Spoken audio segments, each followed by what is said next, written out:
اماں، یہ اتنے سارے پیسے اور راشن کا سامان اچانک کہاں سے آیا؟ روحا نے صحن میں رکھی اشیاء کو تعجب اور تشویش سے دیکھتے ہوئے پوچھا۔ کل تک تو ابا کی کھانسی کی شربت اور دوا کے لیے بھی تیرے پاس 1 روپیہ نہیں تھا، اور آج اچانک اتنا کھلا ہاتھ؟ سچ سچ بتا اماں، کوئی غلط کام تو نہیں کر کے آئی؟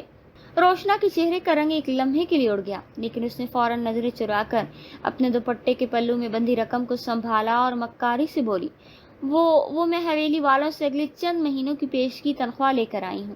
جب گھر میں راشن کا ایک دانہ نہ ہو تو مالکن کے آگے ہاتھ پھیلانا ہی پڑتا ہے۔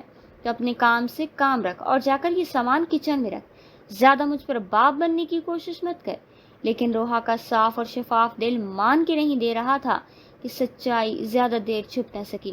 اگلی صبح جب روحا چائے کا کپ بنا کر اپنے بیمار باپ کے پاس بیٹھی اور اسے دوا پلا رہی تھی، حویلی کے با اثر اور روبدار گارڈز نے ان کے بوسیدہ دروازے کو بے رحمی اور ستم ظریفی سے ٹھوکنا شروع کر دیا۔ دستکوں کی زبردست اور خوفناک آواز سے گھر کی خستہ حال دیواریں دہل گئی تھیں۔ روشنا کے منہ سے چائے کا گھونٹ فوارہ بن کر باہر نکل آیا۔ روحا نے گھبرا کر جا کر جیسے ہی دروازہ کھولا، سامنے بڑی بیگم غصے سے سرخ چہرے کے ساتھ دہلیز پر آ کر کھڑی ہو گئی۔ ان کے پیچھے 2 بھاری بھرکم مسلح گارڈ بھی موجود تھے۔ روشنا کہاں ہے؟ میرے 10 لاکھ روپے! بڑی بیگم کی گونجدار جلال اور روب سے بھری ہوئی آواز نے روشنا کے پیروں تلے سے زمین نکال دی۔ الماری کے لاک میں لٹکتی چابی پر لگے فنگر پرنٹ سے لے کر اچانک آئے ہوئے راشن کے تھیلوں تک چوری کے تمام تر ثبوت سیدھا روشنا کی طرف اشارہ کر رہے تھے۔ جب روشنا نے دیکھا کہ اب وہ پولیس، SHO، تھانے اور جیل کی تاریک و بھیانک سوراخوں سے کسی صورت نہیں بچ سکتی، تو اس کی تمام مکاری اور غرور ایک ہی پل میں غائب ہو گیا۔ وہ بازاروں کی طرح روتی ہوئی بڑی بیگم کے قدموں میں گر پڑی۔ مالکن جی، خدا کے لیے رحم کریں، مجھے جیل مت بھیجیں۔ اور روشنا گڑ گڑا رہی تھی، اس کے آنسو اس کے چہرے کے گرد کو بہا رہے تھے۔ وہ رقم تو مجھ سے خرچ ہو گئی، بیمار شوہر کے علاج، پرانے قرضوں اور بچوں کے راشن میں، سب ختم ہو گیا۔ میرے پاس اب 1 روپیہ نہیں بچا۔ بڑی بیگم کا غصہ آسمان پر تھا۔ 10 لاکھ روپے تم نے ایک ہی دن میں اڑا دیے۔ اگر ابھی کے ابھی رقم واپس نہ کی تو میں SHO کو فون کر کے تمہیں پولیس کے حوالے کرتی ہوں۔ باقی کی زندگی جیل میں سڑتے ہوئے اور چکیاں پیستے ہوئے گزرے گی۔ روشنا کا چور دل دہل گیا جب اس نے دیکھا کہ معافی یا رحم کا کوئی راستہ نہیں ہے، تو اس کی مکار اور زہریلی نظریں پاس ہی خوف و ہراس سے سہم کر کھڑی معصوم روحا پر جا ٹکیں۔ اس کے ذہن میں اپنی جان بچانے کا انتہائی شفاق، ذلیل اور سنگ دلانہ منصوبہ آیا۔ روشنا نے فوراً روحا کی طرف اشارہ کرتے ہوئے کہا، مالکن جی، اگر میں جیل چلی گئی تو میرے چھوٹے چھوٹے معصوم بچے بھوک سے مر جائیں گے، ان کا میرے سوا کوئی نہیں۔ آپ ایسا کریں، میری ستیلی بیٹی روحا کو اپنے پاس حویلی لے جائیں۔ یہ بالکل معصوم ہے، سارا دن گھر کا کام کرتی ہے اور بے حد سلیقے مند ہے۔ 1 سال تک اس سے بلا معاوضہ جو چاہے کام کروائیں، 1 روپیہ تنخواہ نہیں مانگے گی۔ میرے 10 لاکھ کے بدلے سے مفت کی ملازمہ بنا کر رکھیں اور مجھے معاف کر دیں۔ روشنا کے الفاظ روحا کے وجود پر سا بن کر گرنے کا کام کیا۔ اس کی سانسیں حلق میں اٹک گئیں، رنگت لٹھی کی طرح سفید پڑ گئی اور آنکھوں سے زاروں کا تار آنسو بہنے لگے۔ اس کے تمام خواب، ڈاکٹری کی ڈگری، یونیورسٹی کا ماحول اور آئندہ کی امیدیں شیشی کی طرح چٹک کر بکھر گئیں۔ اماں، یہ کیا کہہ رہی ہیں آپ؟ اور وہ ہاتھ تڑپ گئی، آگے بڑھی اور سوتیلی ماں کا ہاتھ پکڑ لیا۔ چوری آپ نے کی ہے تو آپ اس کی سزا مجھے کیوں دے رہی ہیں؟ میری پڑھائی کا کیا ہوگا؟ میں دن رات محنت کروں گی، بچوں کو ٹیوشن پڑھاؤں گی، نوکری کر کے آپ کا 1 روپے لوٹا دوں گی، پر مجھے یوں حویلی میں ملازمہ بنا کر نہ بھیجیں۔ میں آپ کے آگے ہاتھ جوڑتی ہوں۔ لیکن روشنا پر اس کی التجا، آہوں اور گڑ گڑاہٹ کا ذرہ برابر بھی اثر نہ ہوا۔ اس نے بے دردی سے روحا کو سینے پر دھکا دیا۔ بند کر اپنا یہ ڈرامہ، تیری پڑھائی سے زیادہ میری اور میرے بچوں کی زندگی اہم ہے۔ اگر میں جیل چلی گئی تو تیرا یہ اپاہج باپ سڑک پر دم توڑ دے گا۔ خوشی سے مالکن کے ساتھ جا اور 1 سال کام کر کے اپنی ماں کا قرضہ اتار۔ اگر ایک لفظ اور بولی تو تیرے اس بیمار باپ کو ابھی گھر سے باہر پھینک دوں گی۔ باپ کی موت اور اسے سڑک پر پھینکنے کی دھمکی نے روحا کے ہاتھ، پاؤں، روح اور زبان کو مکمل طور پر مفلوج کر دیا۔ دوسری طرف بڑی بیگم نے جب اس منظر کو خاموشی سے دیکھا، روحا کی معصومیت، اس کے روح، پاکیزگی اور مجبوری کو محسوس کیا، تو ان کے سخت دل کو کچھ نرم ہوا۔ ٹھیک ہے، بڑی بیگم نے فیصلہ کن انداز میں کہا، یہ لڑکی آج سے حویلی میں رہے گی۔ اس کے کام کاج اور روپے کو دیکھ کر ہی میں طے کروں گی کہ تمہاری سزا معاف کرنے والی ہے یا نہیں۔ اسے ابھی گاڑی میں بٹھاؤ۔ روشنا نے روحا کو بے دردی سے باہر کھڑی شاہانہ گاڑی کی طرف دھکا دیا۔ روحا بوجھل قدموں، ٹوٹے ہوئے دل، بے بس روح اور روتی ہوئی آنکھوں کے ساتھ حویلی کی گاڑی میں جا بیٹھی۔ خانزادہ حویلی شہر کی تاریخی عالی شان، وسیع اور شاہانہ عمارت تھی، جہاں قدم رکھتے ہی عام و خاص شخص پر ایک عجب سا رعب، دبدبہ اور ہیبت طاری ہو جاتی تھی۔ حویلی کی اونچی اونچی ستون، تاریخی نقش و نگار والے دروازے، فانوس اور قیمتی اطالوی قالین اس خاندان کی بے حساب دولت میں تپے اور اثر و رسوخ کا پتہ دیتے تھے، مگر اس پوری حویلی کا سب سے بااثر، خوفناک، باروب اور پراسرار فرد یزدان خانزادہ تھا، بڑی بیگم کا اکلوتا بیٹا۔ یزدان خانزادہ اپنی باروب شخصیت، کسرتی اور مضبوط باڈی بلڈر وجود، کھڑے ہوئے چوڑے شانوں، گہرے کالجی آنکھوں اور حد درجے سنجیدہ غصیلی طبیعت کی وجہ سے جانا جاتا تھا۔ پہلی بیوی کے دھوکے، بے وفائی، جھوٹ اور بدنامی کے بعد وہ عورت ذات سے بالکل بیزار، متنفر اور سخت گیر ہو چکا تھا، اور اس کے دل پر برف کی ایک موٹی نفس پذیر تہ جم چکی تھی۔ جب بڑی بیگم روحا کو ساتھ لے کر حویلی کے مرکزی ہال میں داخل ہوئی تو سامنے اطالوی چمڑے کے عالی شان صوفے پر یزدان خانزادہ نیم دراز تھا۔ اس کی گہری، سرد اور غصیلی نظریں جیسے ہی اندر داخل ہوتی ہوئی روحا کے معصوم، خوفزدہ، کانپتے ہوئے اور روئے ہوئے چہرے پر پڑیں، اس کے اسٹول لبوں پر ایک زہریلا اور طنزیہ تبسم ابھر آیا۔ کیا پھر سے چوروں کی نسل کو اٹھا کر حویلی لے آئی ہیں ماں؟ یزدان نے اپنی سرد، بھاری اور دباؤ ڈالنے والی مردانہ آواز میں طنز کا زہریلا تیر چلایا، جس سے روحا کا دل دھک سے رہ گیا، اور اس نے گھر آ کر فوراً اپنی پلکیں جھکا لی۔ بڑی بیگم نے اپنے بیٹے کو گھور کر دیکھا اور سنجیدگی سے کہنے لگی، یزدان، یہ اس چوری کرنے والی عورت کا خون نہیں ہے، بلکہ اس کی سوتیلی بیٹی ہے۔ یہ بے قصور ہے اور یہاں حویلی کے تمام کام کاج سنبھالے گی۔ یزدان اپنی جگہ سے اٹھا اور سست، نپے تلے اور روبدار قدم اٹھاتا ہوا سیدھا روحا کے بالکل قریب آ کھڑا ہوا۔ اس کی لمبی قامت اور چوڑے وجود کا سایہ روحا کے نازک اور چھوٹے سے وجود کو مکمل طور پر اپنے اندر ڈھانپ گیا۔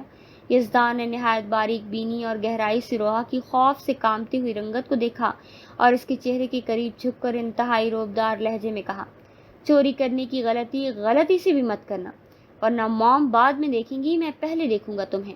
روحا کی آنکھوں میں ضبط کے گرم آنسو تیرنے لگے۔ اس نے بے تحاشا اپنی بڑی بڑی نادان اور غمگین آنکھوں سے اٹھا کر یزدان کی طرف دیکھا۔ یزدان ایک لمحے کے لیے اس کے پاکیزہ، معصوم اور حیا سے بھرے چہرے کو گھورتا رہا، اور پھر ایک لاپرواہ اور مغرور ادا کے ساتھ اس کے چہرے پر پھونک مار کر آگے بڑھ گیا۔ روحا سہم کر پیچھے ہٹ گئی، جبکہ اس کے وجود کے گرد یزدان کے تیز اور سحر انگیز پرفیوم کی خوشبو کا ایک جادوئی اور مدہوش کن حصار پھیل گیا۔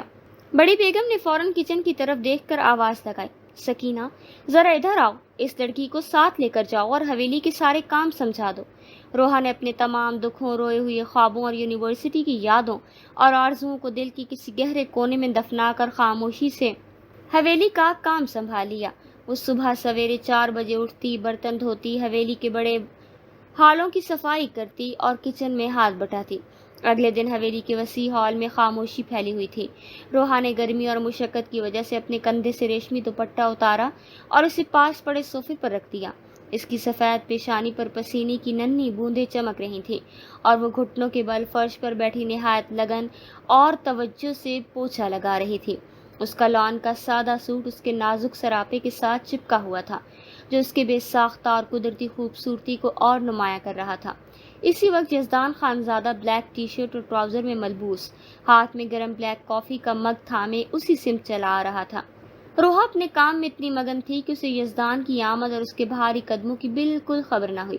یوں ہی یزدان صوفے کے قریب پہنچا، روحا فرش کو صاف کرتے کرتے اچانک پیچھے ہٹی اور سیدھا یزدان کی مضبوط، چوڑائی والی اور فولادی ٹانگوں سے جا ٹکرائی۔ روحا کے نازک لبوں سے ہلکی سی چیخ نکلی۔ اس کا توازن بگڑا اور گرنے کے شدید خوف سے اس کے نازک ملائم ہاتھوں سے بے ساختہ یزدان کی پنڈلی اور ران کو مضبوطی سے تھام لیا۔ روحا کی اس ناگہانی اور گرفت پر یزدان کے ہاتھ سے کافی کا مگ چھوٹ کر زمین پر گر کر چکنا چور ہو گیا اور ابلی ہوئی گرم کافی فرش پر پھیل گئی۔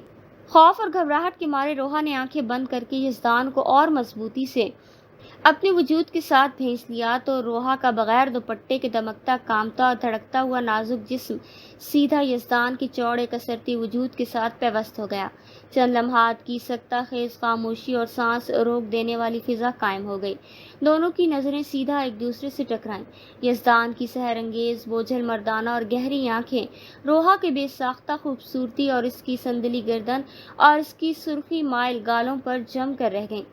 روحا نے جب محسوس کیا کہ اس کا دوپٹہ اس کے وجود سے دور صوفے پر پڑا ہے اور وہ اس کے جسم سے لگی ہوئی ہے تو اس کے دل کی دھڑکن اتنی تیز ہو گئی کہ جیسے ابھی اس کا نازک سینہ پھاڑ کر باہر نکل آئیں گی۔ حیا اور شدید گھبراہٹ کے مارے اس نے فوراً اپنا ایک ہاتھ اپنی تڑپتی دھڑکنوں پر رکھا اور اپنے وجود کو یزدان سے دور کر کے کپکپاتی کامتی آواز میں بولی، میں معافی چاہتی ہوں، میرا وہ دوپٹہ۔ یزدان نے اس کے نازک وجود کو دیکھا مگر روحا کا وہ لمس یزدان کی پوری باڈی کو جسم میں بجلی کی سنسناتی لہریں دوڑا گیا۔ یزدان نے انتہائی بوجھل، مدہوش اور دباؤ والی مردانہ لہجے میں اس کے نازک کان کے بالکل قریب جھک کر کہا، تمہارا دھیان کہاں ہے؟ حویلی کا فرش صاف کرنے آئی ہو یا یہاں کی مالک کا انتظام بگاڑنے؟ یزدان نے اپنا ایک بھاری ہاتھ بڑھایا، صوفے سے اس کا دوپٹہ اٹھایا اور اس کے حیا سے سرخ ہوتے سراپے پر پردے کی طرح پھینک کر اس کا جسم ڈھانپ دیا۔ اس دھماکے دار اور مدہوش کن ٹکراؤ کے بعد سے جب بھی یزدان خانزادہ کا وجود حویلی میں نمودار ہوتا، روحا کے قدم وہیں کے وہیں رک جاتے۔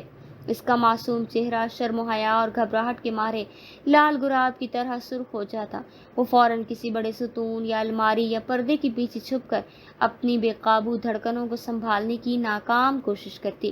یزدان کی وہ گہری بوجھل نظریں اور اس کا مردانہ لمس روحا کے اعصاب پر پوری طرح چھایا ہوا تھا۔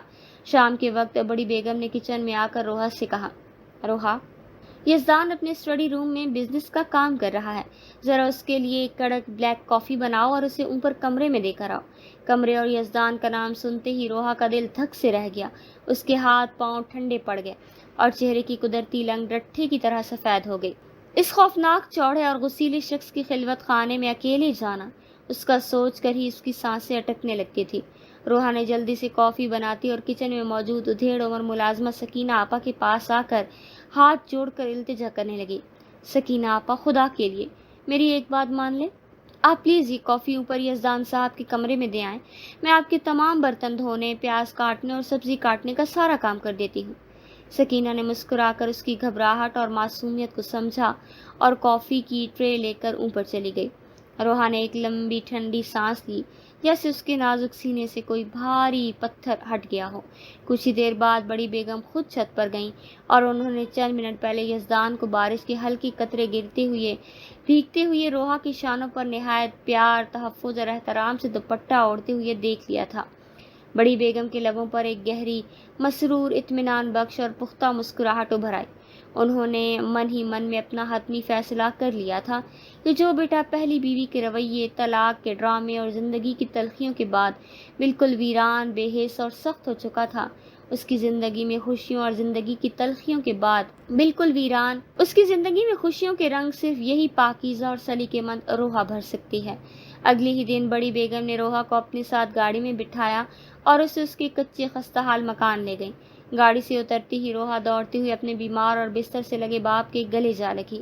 باپ بیٹی ایک دوسرے کے سینے سے لگے خوشی اور بے بسی کے آنسو بہا رہے تھے کہ پیچھے سے روشنا کی زہریلی آواز گونجی، ہائے نگوڑی، کیا تو حویلی سے بھاگ کر آئی ہے؟ تجھ سے کہا تھا نا کہ 1 سال پہلے اس گھر کا رخ مت کرنا۔ روشنا بھی بول ہی رہی تھی کہ بڑی بیگم نے وقار کے ساتھ اندر قدم رکھا، رک جاؤ روشنا، اسے میں خود اپنے ساتھ لے کر آئی ہوں، اور اب اس گھر میں یہ صرف ملنے نہیں آئی بلکہ میں عزت سے اسے اپنی امانت بنا کر چھوڑنے آئی ہوں۔ میں روحا کا ہاتھ اپنے اکلوتے بیٹے یزدان کے لیے مانگنے آئی ہوں۔ یہ الفاظ سنتے ہی جیسے وقت تھم گیا۔ روحا نے شدید صدمے، حیرت اور دہشت سے چونک کر بڑی بیگم کو دیکھا۔ اس کے ذہن میں یزدان کا وہ دیو ہیکل باڈی بلڈر وجود، اس کا غصہ اور رعب گھوم رہا تھا۔ روشنا کی تو جیسے لاٹری نکل آئی ہو۔ اس نے فوراً مکارانہ انداز میں ہاتھ جوڑ کر کہا، جی جی بیگم صاحبہ، آپ حکم کریں، ہم یہ شاہانہ رشتہ دل و جان سے منظور ہے۔ اگلی ہی روز بڑی بیگم منگنی کی رسم کی تقریب کے لیے اپنے چند خاص رشتہ داروں اور یزدان کے ساتھ روحا کے گھر پہنچ گئی۔ یزدان جو اس وقت دوسری شادی کے لیے بالکل تیار نہیں تھا اور پہلی بیوی کے دھوکے کے بعد عورت ذات سے بیزار تھا، صرف اپنی ماں کے بے حد اصرار اور مان رکھنے کی خاطر وہاں آیا تھا۔ اس نے نہایت بے نیازی کے انداز میں روحا کی نازک انگلی میں انگوٹھی پہنائی اور بغیر ایک بھی لفظ بولے واپس گاڑی میں جا بیٹھا۔ جب بڑی بیگم صحن میں روحا کے والد سے نکاح کی تاریخ کی بات کر رہی تھی تو کمرے کے کونے میں بیٹھی روحا کے کانوں میں ساتھ آئی رشتہ دار عورتوں کی زہریلی باتیں بجلی بن کر گری۔ ہائے اللہ، یہ چھٹانک بھر کی نازک اور دبلی پتلی لڑکی بھلا کیسے جھیل پائے گی یزدان خانزادہ کو؟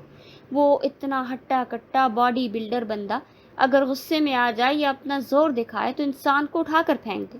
اور تمہیں یاد نہیں اس کی پہلی بیوی کا کیا حشر ہوا تھا؟ پہلی رات نہ جانے کون سی طاقت کی گولیاں اور دواؤں کا استعمال کر کے اس پر ایسی زور آزمائی کی کہ بیچاری اگلی صبح طلاق لینے اور کیس کرنے کورٹ پہنچ گئی۔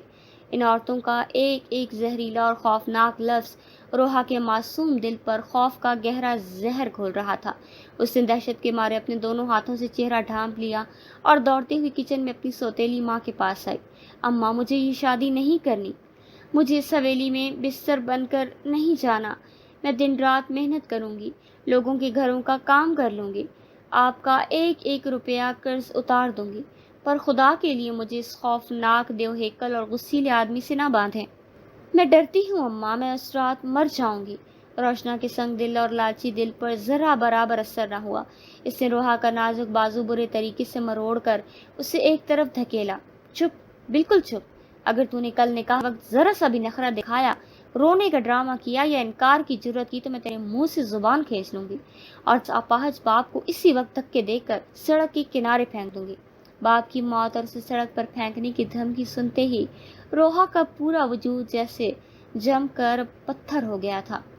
اگلے ہی دن زبردستی اس بندھن پر قبول ہے کہ خاموش الفاظ کے ساتھ وہ ہمیشہ ہمیشہ کے لیے مہر لگ گئی۔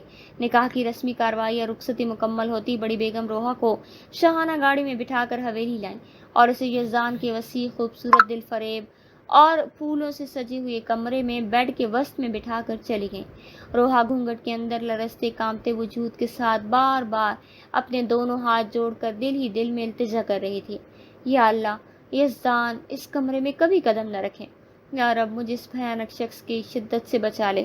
لیکن تھوڑی ہی دیر میں سناٹے کو چیرتی ہوئی سنگین قدموں کی چاپ ابھری، دروازے کا چمکتا ہوا ہینڈل گھوما اور یزدان خانزادہ کمرے میں داخل ہوا۔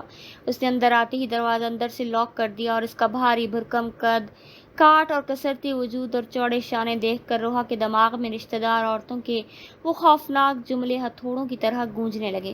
یزدان نے جیسے ہی آگے بڑھ کر بیڈ پر بیٹھ کر روحا کا سرخ گھونگھٹ اوپر اٹھایا،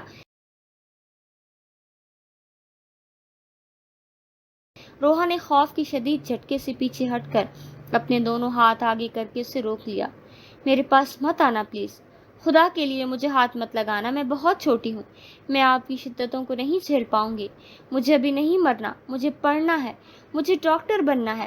یزدان نے گہرا بھاری اور بوجھل سانس لیا اور اس معصوم سہم کر بیڈ کے کونے میں سکڑتی ہوئی لڑکی کو سر سے پاؤں تک تعجب سے گھورتے ہوئے بولا، تم جیسی دودھ پیتی بچی کو مام نے میری دلہن بنا کر کیسے بھیج دیا؟ دیکھو، میں ایسے کچھ نہیں کرنے والا جس سے تم مر جاؤ۔ نہیں نہیں، مجھے سب پتا ہے کہ آپ کیا کیا کرنے والے ہیں۔ روحا نے روتی ہوئی ہچکیاں لی، اس کی آنکھوں سے سرما بہہ رہا تھا۔ آپ نے بہت ساری طاقت کی دوائیاں اور گولیاں کھا رکھی ہیں، آپ وہ سب کریں گے جس سے لڑکی کو بہت درد ہوتا ہے اور وہ چیختی ہے، اور آپ تو اتنے بڑے باڈی بلڈر ہیں اور میں اتنی چھوٹی سی نازک لڑکی ہوں۔ روحا کہتے کہتے ہچکیوں میں گم ہو گئی اور یزدان پھٹی پھٹی آنکھوں سے شدید حیرت اور صدمے کے ساتھ اسے دیکھنے لگا۔ یہ کیا بکواس اور واہیات باتیں کر رہی ہو؟ یزدان کا چہرہ غصے اور توہین کے احساس سے لال ہو گیا۔ تم کیا سمجھتی ہو مجھے؟ کوئی درندہ یا جانور ہوں میں جو تمہیں کھا جاؤں گا؟ میں نے مام سے صاف کہا تھا کہ مجھے ایک سمجھدار، پختہ اور پختہ ذہن رکھنے والی عورت چاہیے، لیکن انہوں نے میری ایک نہ سنی۔ تمہیں ایک بچی کو لا کر میرے کمرے میں بٹھا دیا۔ پہلے بھی میری پہلی بیوی مجھے جھوٹے الزامات لگا کر چھوڑ گئی، اور اب تم بھی مجھے دیکھ کر ایسے چیخ رہی ہو جیسے میں تمہیں زندہ چبا جاؤں گا۔ روحا نے ڈرتے ڈرتے نظر اٹھائی اور خود فوراً شرم و خوف سے نیچے کر لی۔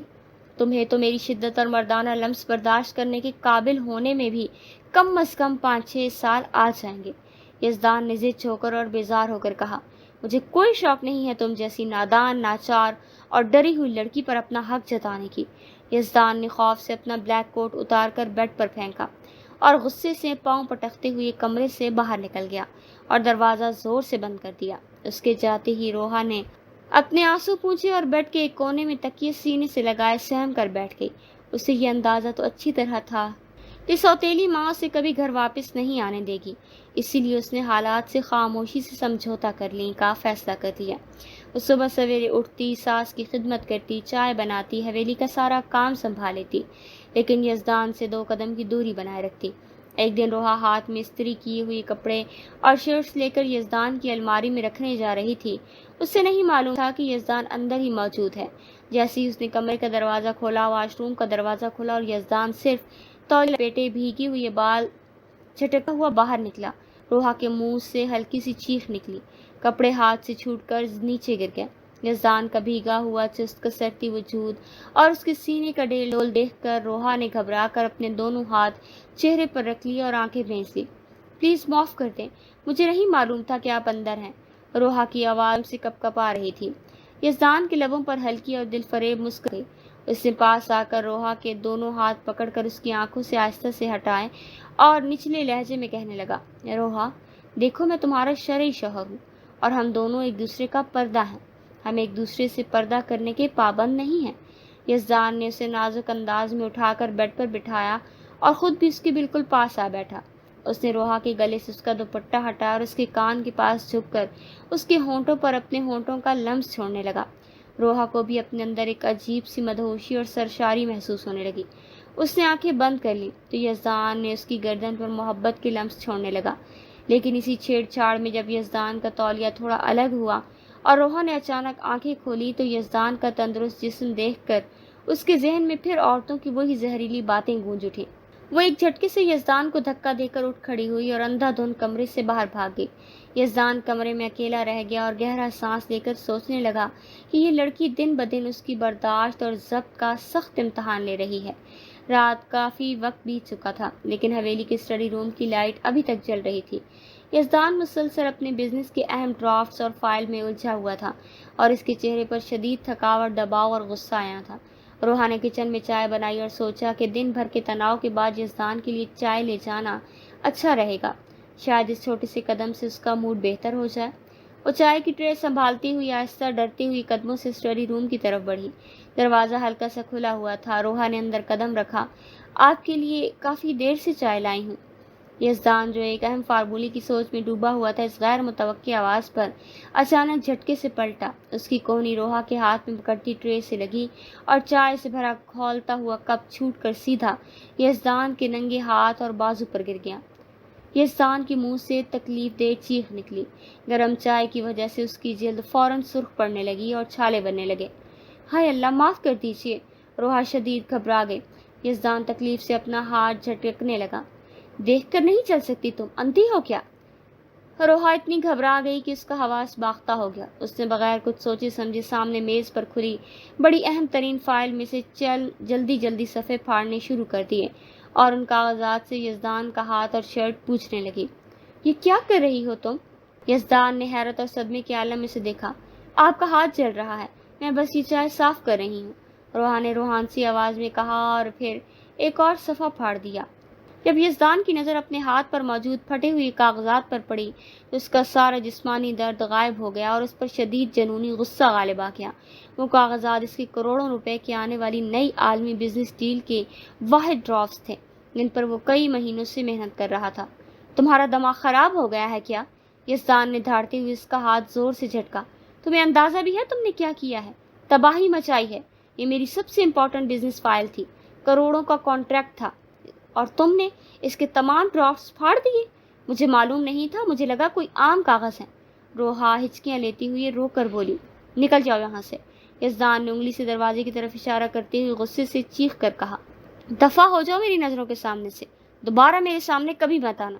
روحا روتی ہوئی اور اپنا چہرہ ڈھانپتی اسٹڈی روم سے باہر نکل گئی۔ رات اور ڈھل گئی تو بڑی بیگم کے کہنے پر روحا ڈرتے ڈرتے رات کے 2 بجے یزدان کے کمرے میں آئی تاکہ اسے کھانا کھانے کا کہے۔ یزدان بیڈ پر لیٹا ہوا تھا اور اس کے منہ سے تکیے کو ڈھانپا ہوا تھا۔ آپ نے کھانا نہیں کھانا؟ روحا نے کپکپاتی آواز میں کہا۔ یزدان نے جھٹکے سے تکیہ ہٹایا۔ تم پھر یہاں آ گئی؟ نکل جاؤ باہر اس سے پہلے کہ میرا ہاتھ اٹھ جائے تم پر۔ روحا نے سوچا کہ شاید وہ ابھی تک اسی وجہ سے غصے میں ہے کہ اس نے ابھی تک سہاگ رات نہیں منانے دی۔ اس نے روتے ہوئے اپنے چہرے کو صاف کیا، شانے سے اپنا ریشمی دوپٹہ اتار کر نیچے فرش پر پھینکا اور بالکل یزدان کے سامنے آ کر کھڑی ہو گئی۔ لیجیے، اب میں آپ کو نہیں روکوں گی، آپ جو چاہیں کر لیں، جیسے آپ چاہیں اپنے جسم کا زور دکھا لیں، بس مجھ سے اتنی نفرت مت کریں، میں خود کو آپ کے حوالے کرتی ہوں۔ یزدان چند سیکنڈ کے لیے ششدر رہ گیا۔ اس کے اندر کا مرد جاگ اٹھا، لیکن اگلے ہی لمحے اسے شدید توہین محسوس ہوئی کہ یہ لڑکی محبت کی وجہ سے نہیں بلکہ صرف ڈر، خوف، مجبوری میں یہ سب کر رہی ہے۔ بند کرو اپنے یہ ڈرامے بازی، یزدان نے غصے سے چلاتے ہوئے اس کا ہاتھ جھٹکا۔ تم مجھے صرف ایک جسم کا بھوکا درندہ سمجھتی ہو؟ اس نے روحا کا بازو مروڑ کر اسے بالکنی کی طرف گھسیٹا، باہر بالکنی میں دھکیلا اور فوراً اندر سے شیشے کا بھاری سلائڈنگ دروازے کا لاک کر دیا۔ یزدان، دروازہ کھولے، مجھے ڈر لگ رہا ہے۔ روحا شیشے کا دروازہ پیٹتی رہی، لیکن یزدان نے غصے میں آ کر کمرے کی لائٹس بند کر دیں اور بیڈ پر جا کر لیٹ گیا۔ آدھی رات کے قریب اچانک موسم نے شدید ترین پلٹا کھایا۔ آسمان پر خوفناک انداز میں بادل گرجنے لگے اور تیز طوفانی ہواؤں کے ساتھ موسلادھار بارش شروع ہو گئی۔ روحا بالکنی کے ایک کونے میں سمٹی ہوئی بیٹھی اور ٹھنڈ سے بری طرح کانپ رہی تھی۔ بارش کی تیز بوچھاڑ اس کے پورے وجود کو بھگو چکی تھی۔ وہ دروازہ بجاتی رہی، لیکن اس کی نازک آواز طوفانی اور بادلوں کے شور میں دب گئی۔ بالآخر شدید سردی، بھیگنے اور خوف کے برداشت نہ کرتے ہوئے روحا کی آنکھوں کے سامنے اندھیرا چھا گیا اور وہ بالکنی کے ٹھنڈے گیلے فرش پر بے ہوش ہو کر گر پڑی۔ کمرے میں سوئی ہوئی یزدان کی آنکھ بادلوں کے خوفناک کڑکدار آواز سے کھلی۔ اس نے اچانک گھبراتے ہوئے بالکنی کی شیشے کی طرف دیکھا جہاں شدید بارش ہو رہی تھی۔ یا اللہ! یزدان کے چہرے کا رنگ اڑ گیا۔ وہ تیزی سے بیڈ سے اٹھا اور اس نے جھٹکے سے بالکنی کا دروازہ کھولا۔ باہر کا منظر دیکھ کر اس کے پاؤں تلے سے زمین نکل گئی۔ روحا پوری طرح بھیگی ہوئی بے سدھ بالکنی کے کونے میں بے حس و حرکت پڑی تھی۔ روحا! یزدان چیختا ہوا اس کی طرف لپکا۔ اس نے روحا کا رخ اپنی طرف کیا تو اس کا چہرہ بالکل زرد پڑ چکا تھا، ہونٹ نیلے ہو چکے تھے اور جسم برف کی طرح ٹھنڈا تھا۔ یزدان کے دل میں شدید پچھتاوے، ندامت اور خوف کا تیر چھپ رہا تھا۔ اس نے بغیر کوئی لمحہ ضائع کیے روحا کے بھیگے وجود کو اپنی باہوں میں اٹھایا اور جلدی سے کمرے کے اندر لایا۔ اس نے الماری سے روحا کے خشک کپڑے نکالے، اپنے کپکپاتے شرمندہ ہاتھوں سے اس کے بھیگے ہوئے کپڑے تبدیل کیے اور اسے موٹے کمبل میں لپیٹ دیا۔ مگر روحا کا جسم پھر بھی تھر تھر کانپ رہا تھا اور بخار تیز ہو رہا تھا۔ یزدان نے اس کے وجود کو ٹھنڈ سے بچانے کے لیے خود بھی کمبل میں اس کے قریب ہو کر اسے اپنے چوڑے سینے سے لگایا تاکہ اس کے جسم کی حرارت سے روحا کا جسم گرم ہو سکے۔ پوری رات وہ اسے اپنی آغوش میں بھینچے بیٹھا رہا، اس کی پیشانی چومتا رہا اور صبح کے قریب جا کر روحا کے جسم کی کپکپاہٹ ختم ہوئی۔ صبح کے وقت جب سورج کی زرد کرنیں کمرے کی شیشے سے چھن کر اندر داخل ہوئیں تو روحا کو آہستہ آہستہ ہوش آیا۔ اس نے دھندلی نظروں سے اپنے ارد گرد یزدان کے مضبوط تحفظ دینے والے بازو دیکھے اور پھر جیسے ہی اس کی نظر اپنے بدلے ہوئے کپڑوں پر پڑی تو اس کا دل دھک سے رہ گیا۔ وہ جھٹکے سے پیچھے ہٹی اور بیڈ سے نیچے اتر گئی۔ آپ نے مجھے ہاتھ کیسے لگایا؟ میری مرضی کے بغیر آپ نے میرے کپڑے اتارے، مجھے دیکھ لیا، پتہ نہیں رات بھر آپ نے بے ہوشی میں میرے ساتھ کیا کیا کیا۔ میں نے ابھی کے ابھی اماں کے پاس جا رہی ہوں اور انہیں آپ کی کرتوت بتاتی ہوں۔ یزدان کے چہرے کا رنگ بدل گیا۔ روحا کی یہ باتیں سن کر اس کے ذہن میں ماضی کی وہی تلخ یادیں چیخنے لگیں جو اس نے سالوں سے اپنے اندر دفنا رکھی تھی۔ کان کھول کر سن لو۔ یزدان کا لہجہ بالکل ٹوٹا ہوا تھا اور اس کی آنکھوں میں سرخ ڈورے تیر رہے تھے۔ تم بھی وہی سوچ رہی ہو نا؟ تم بھی یہی سمجھ رہی ہو نا کہ میں نے رات کو تمہارے ساتھ کوئی زبردستی کی ہے یا تمہاری مجبوری کا فائدہ اٹھایا ہے؟ روحا نے ڈرتی ہوئی نظروں سے اسے دیکھا۔ پہلی بیوی نے بھی یہی ڈرامہ کیا۔ یزدان نے تڑپتے ہوئے دیکھا اور دکھ سے کہا، وہ لالچی اور بدقماش عورت تھی۔ شادی کی پہلی رات جب میں نے اسے سونے کی انگوٹھی دی تو اس نے طنز کیا کہ میں کنگال ہوں۔ پھر اگلی صبح اس نے پورے خاندان کے سامنے مجھ پر طاقت کی گولیوں اور جسمانی تشدد کا گھناؤنا الزام لگا کر طلاق کا مقدمہ کر دیا تاکہ وہ الگ ہو کر حق مہر کی رقم وصول کر سکے۔ یزدان کی آواز رن گئی۔ میں نے صرف تمہاری جان بچانے کے لیے تمہیں سنبھالا تھا۔ تمہاری سوتیلی ماں نے 10 لاکھ کے بدلے میں تمہیں یہاں بھیجا اور تم مجھے ظالم ثابت کرنے میں لگی ہوئی ہو۔ نکل جاؤ اسی وقت کمرے سے۔ مجھے اب اپنی زندگی میں کسی عورت کی ضرورت نہیں۔ یزدان کی بات سن کر روحا کا دل دھڑام سے نیچے گرا۔ اسے اچانک اپنی غلطی کا شدید، دردناک اور شرمندہ کرنے والا احساس ہوا۔ یزدان کی آنکھوں سے بہتے خاموش آنسو اور اس کی آواز کا ٹوٹا ہوا پن دکھ رہا تھا کہ اس نے رات کو صرف اس کی جان بچائی تھی، کوئی غلط حرکت نہیں کی۔ روحا شدید شرمندگی اور ندامت سے سر جھکائے بغیر کچھ بولے چپ چاپ کمرے سے باہر نکل گئی۔ پچھلے دن کے واقعے کے بعد حویلی میں عجیب سی خاموشی چھائی رہی۔ رات کے وقت یزدان کمرے میں داخل ہوا۔ اس کے چہرے پر معمول کی سنجیدگی تھی لیکن غصہ غائب تھا۔ صبح جلدی تیار رہنا، تمہیں گاڑی میں نکلنا ہوگا، یزدان نے اسپاٹ لہجے میں کہا۔ روحا کا دل تھک سے رہ گیا۔ کیا آپ مجھے حویلی سے نکال رہے ہیں؟ یزدان نے گہرا سانس لیا۔ میں نے تمہارا میڈیکل کالج میں دوبارہ ایڈمیشن کروا دیا ہے۔ سارے کاغذات، ہاسٹل کے چارجز اور فیس جمع ہو چکی ہے۔ تم کل سے اپنی تعلیم دوبارہ شروع کرو گی اور اپنا ڈاکٹر بننے کا خواب پورا کرو گی۔ روحا ششدر رہ گئی۔ اس کے کانوں کو یقین نہیں آ رہا تھا کہ جس آدمی پر اس نے اتنا گھناؤنا الزام لگایا وہی اس کے ٹوٹے ہوئے خوابوں کو سمیٹ رہا ہے اور اسے نئی زندگی دے رہا ہے۔ آپ سچ کہہ رہے ہیں؟ روحا کی آنکھوں سے خوشی اور ندامت کے بے اختیار آنسو چھلک اٹھے۔ لیکن میں نے تو آپ کے ساتھ اتنی بدتمیزی کی۔ تم پڑھنا چاہتی تھی، اس لیے تم نے اپنی تعلیم مکمل کرو گی، یزدان نے رخ موڑتے ہوئے کہا۔ یزدان کی سالہ ظرفی اور بڑے دل نے روحا کے وجود کو اندر سے ایک جھنجھوڑ کر رکھ دیا۔ اس کے دل میں یزدان کے لیے جو خوف اور ڈر کا زہر تھا وہ ایک پل میں پگھل کر ختم ہو گیا اور اس کی جگہ شدید عزت و احترام اور ایک نہ ختم ہونے والی محبت نے لے لی۔ اگلے دن سے روحا کی میڈیکل کالج کی پڑھائی کا دوبارہ آغاز ہو گیا، لیکن اب روحا کی دنیا صرف کتابوں اور ڈگری تک محدود نہیں تھی۔ اس کا دل روح ہر وقت یزدان کے گرد گھومتا رہتا۔ وہ صبح اس کے اٹھنے سے پہلے تیار ہوتی، اس کا ناشتہ خود اپنے ہاتھوں سے بناتی، اس کی شرٹ سنبھالتی اور رات کو اس کے آنے سے پہلے دروازے پر نظریں جمائے اس کا انتظار کرتی۔ یزدان اس کے بدلتے رویے، محبت بھری نظروں اور توجہ کو خاموشی سے سنتا رہا، لیکن ماضی کے زخموں کی وجہ سے خود کو پیچھے رکھتا۔ ایک شام جب یزدان پھر سے کام سے واپس لوٹا تو روحا اس کے لیے گرم چائے کا کپ لے کر کمرے میں آئی۔ آپ بہت تھکے ہوئے لگ رہے ہیں، چائے پی لیجیے۔ یزدان نے چائے کا کپ تھامتے ہوئے اس کی چمکتی آنکھوں میں دیکھا۔ تم یہ سب کیوں کر رہی ہو روحا؟ تمہیں یہ سب کرنے کی ضرورت نہیں ہے۔ میں یہ کسی کے کہے یا پھر کسی کی مجبوری میں نہیں کر رہی۔ روحا نے یزدان کے قریب بیٹھتے ہوئے نچلے محبت بھرے لہجے میں کہا۔ میں یہ اپنے دل کی خواہش سے کر رہی ہوں۔ تم کچھ دن پہلے تک مجھ سے ڈرتی تھی، مجھ پر الزامات لگا رہی تھی، یزدان نے دھیمے لہجے میں کہا۔ روحا نے فوراً یزدان کا بڑا گرم ہاتھ اپنے دونوں ہاتھوں میں لے لیا اور اس کی اچانک جسارت پر یزدان چونک اٹھا۔ مجھے معاف کر دیں یزدان۔ روحا کی آنکھوں میں سچائی اور سادگی چمک رہی تھی۔ میں نادان تھی، میں لوگوں کی باتوں میں آ گئی، حالات کے ڈر میں آ گئی، لیکن اب میں جان گئی ہوں کہ آپ دنیا کے بہترین انسان ہیں۔ آپ نے مجھے وہ عزت، مقام اور تحفظ دیا ہے جو میری اپنی سوتیلی ماں نے بھی نہیں دیا۔ میں آپ سے بے پناہ محبت کرنے لگی ہوں۔ مجھے اب آپ کے قریب آنے یا آپ کی شدتوں سے کوئی خوف نہیں۔ یزدان نے روحا کے چہرے کو غور سے دیکھا۔ اس معصوم سچے اعتراف نے یزدان کے اندر کی تمام تلخیوں، شک اور برف کو دھول ڈالا۔ اس کا ہاتھ خود بخود روحا کے چہرے پر گیا اور اس نے پیار سے اس کے گلابی گال کو چھوا۔ کیا تم سچ کہہ رہی ہو؟ جی، روحا نے شرما کر اپنی نظریں جھکا لی اور اپنا سر یزدان کے مضبوط سینے پر رکھ دیا۔ میں پوری طرح اب آپ کی ہونا چاہتی ہوں۔ یزدان کا دل محبت کے جذبے سے بھر گیا۔ اسے روحا کو اپنے مضبوط بازوؤں کے گھیرے میں لیا۔ اب ان کے درمیان نہ کوئی خوف تھا، نہ کوئی فاصلہ، نہ کوئی تلخی اور نہ ہی کوئی ماضی کا سایہ۔ اس رات روحا اور یزدان کے درمیان تمام فاصلے، جھجک اور غلط فہمیاں ہمیشہ کے لیے مٹ گئی تھیں۔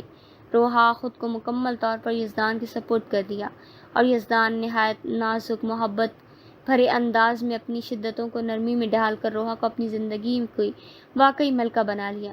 5 سال بعد وقت کو جیسے پر لگ گئے تھے اور سالوں کا سفر لمحوں میں بیت گیا۔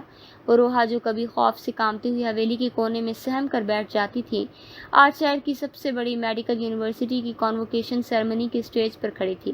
سیاہ اور سنہری کانووکیشن گاؤن پہنے، ہاتھ میں میڈیکل کی گولڈ میڈل ڈگری تھامے، روحا کی آنکھوں میں کامیابی کی چمک آئی، چہرے پر بے انتہا وقار تھا۔ ہال میں موجود تمام طلباء، پروفیسر اور اساتذہ اس کے لیے زبردست تالیاں بجا رہے تھے۔ اسٹیج پر مائک سنبھالتے ہوئے روحا نے سامنے پہلی قطار میں بیٹھے اپنے شوہر یزدان خانزادہ کی طرف دیکھا، جو فخر اور بے پناہ محبت سے لبریز نظروں سے اپنی آنکھوں سے اپنی بیوی کو دیکھ رہا تھا۔ اس کے ساتھ یزدان کی والدہ اور روحا کی سوتیلی ماں بھی موجود تھی، جو اپنی بیٹی کو اس اعلیٰ مقام پر دیکھ کر دنگ رہ گئی۔ آج میں جس مقام پر کھڑی ہوں، روحا نے مائک پر جذباتی لہجے میں بات کرنا شروع کی، ڈاکٹر روحا یزدان خانزادہ بن کر اپنے باپ کے خوابوں کو پورا کر رہی ہوں۔ اس تمام کی کامیابیوں کا سہرا ایک ایسے انسان کے سر جاتا ہے جس نے مجھے اپنا سہارا دیا جب میری اپنی ذات پر سے سب بھروسہ اٹھ چکا تھا۔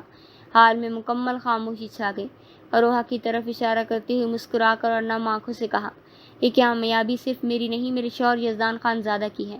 اگر یہ ہر قدم پر میرے ساتھ نہ ہوتے، میری تعلیم کے راستے کی رکاوٹیں نہ ہٹاتے اور مجھ پر بے پناہ اعتماد نہ کرتے، تو شاید میں آج بھی کسی کونے میں اپنی قسمت کو رو رہی ہوتی۔ یزدان میری طاقت، میرا غرور اور میری زندگی کا بہترین تحفہ ہے۔ روحا کے ان جملوں پر پورا ہال ایک بار پھر سے تالیوں سے گونج اٹھا۔ پہلی قطار میں بیٹھے یزدان کے چہرے پر ایک دلکش اور فاتحانہ مسکراہٹ ابھری، ایک ایسی مسکراہٹ جو خوف پر سجی محبت، عزت اور اعتماد کی فتح کا اعلان کر رہی تھی۔